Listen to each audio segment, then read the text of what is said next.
Hi students, welcome to my channel. So இது பார்த்தீங்கன்னா 12th accountancy second mid டேர்ம்க்கான ஒரு model question paper. So இதில் பார்த்தீங்கன்னா உங்களுக்கு வந்து நான் என்ன அட்வைஸ் பண்ணுவேன்னா, நீங்கள் செகண்ட் மிட் டேர்மை நல்லா படிச்சுக்கோங்க. ஏன்னா அதுக்கப்புறம் உங்களுக்கு டைம் கிடைக்காது. நான் எல்லா கொஷின் பேப்பர்லையுமே இந்த அட்வைஸ் தான் பண்ணியிருக்கேன். ஏன்னா எனக்கு எக்ஸ்பீரியன்ஸ் ஆச்சு. ஸோ ஜனவரி அதுக்கப்புறம் உங்களுக்கு ரொம்ப கஷ்டமாயிடும், அதுக்கு தான் சொல்கிறேன்.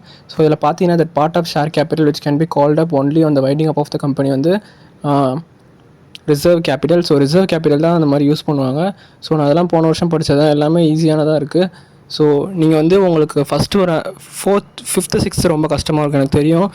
ரிட்டையர்மெண்ட்டும் அதுக்கப்புறம் அட்மிஷன் ஆஃப் தி பார்ட்னரும். ஸோ அது உங்களுக்கு கஷ்டமாக இருந்து ஸோ உங்களால் படிக்க முடியல அப்படின்னா நீங்கள் வந்து 7th வந்து ஜேர்னல் என்ட்ரி தான் இருக்கும். ஜேர்னல் என்ட்ரி ஒரு 10th 12th சம் வரைக்கும் படிச்சுக்கோங்க. 8th சாப்டர் நல்லா படிச்சுக்கோங்க. ஏன்னா 8th சாப்டர்லேருந்து கண்டிப்பாக 2 5 மார்க் வந்துடும், நான் அஷூரன்ஸ் அதுக்கு. ஸோ அதை நல்லா படிச்சுக்கோங்க. வாட் இஸ் த ஷேர்லாம் ரொம்பவே ஈஸி. ஒரு கேபிட்டல் இருந்துச்சுன்னா அந்த கேபிட்டலில் வந்து ஒரு பார்ட்னருக்கும் ஷேர் பண்ணி கொடுக்கும்போது அதுதான் ஷேரு. ஸோ அதுக்கப்புறம் செக்யூரிட்டிஸ் ப்ரீமியம் அக்கௌண்ட்னா ஸோ அந்த செக்யூரிட்டிஸ்க்காக இருக்க ஒரு ப்ரீமியம்னா செக்யூரிட்டிஸ் ப்ரீமியம் அக்கௌண்ட்னு சொல்லுவாங்க. ஸோ இப்படி உங்களை ஓன் வேர்டில் எழுதுங்க. ஆனால் வந்து நடுவில் அந்த கீவேர்ட்ஸ் கொடுத்துக்கோங்க. அப்படி எழுதுனா உங்களுக்கு எந்த பிரச்சனையுமே இருக்காது. நீங்கள் வந்து 2 மார்க் பொறுத்தளவுக்கு ஃபஸ்ட்டு 5 யூனிட் தரவாக படிச்சுக்கோங்க. ஏன்னு சொல்கிறேன்னா, உங்களுக்கு 80+ எடுக்கணும்னா இந்த மாதிரி படிங்க.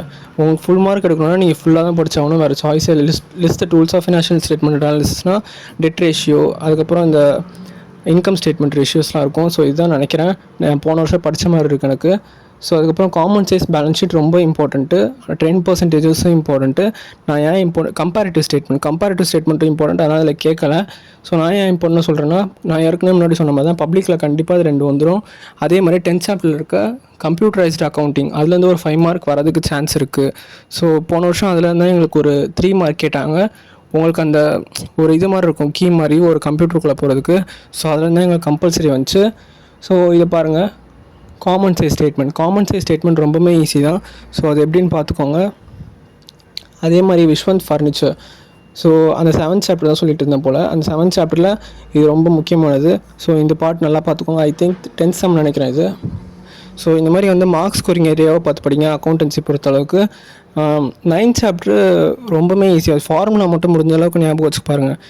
டெட் ரேஷியோ இருக்கும், ஈக்விட்டி ரேஷியோ இருக்கும். ஸோ அது மாதிரி கிட்டத்தட்ட எனக்கு தெரிஞ்சு ஒரு 15 இருக்கும்னு நினைக்கிறேன் நான் படிக்கும்போது. ஸோ இதெல்லாம் நல்லா ஞாபகம் வச்சுக்கோங்க.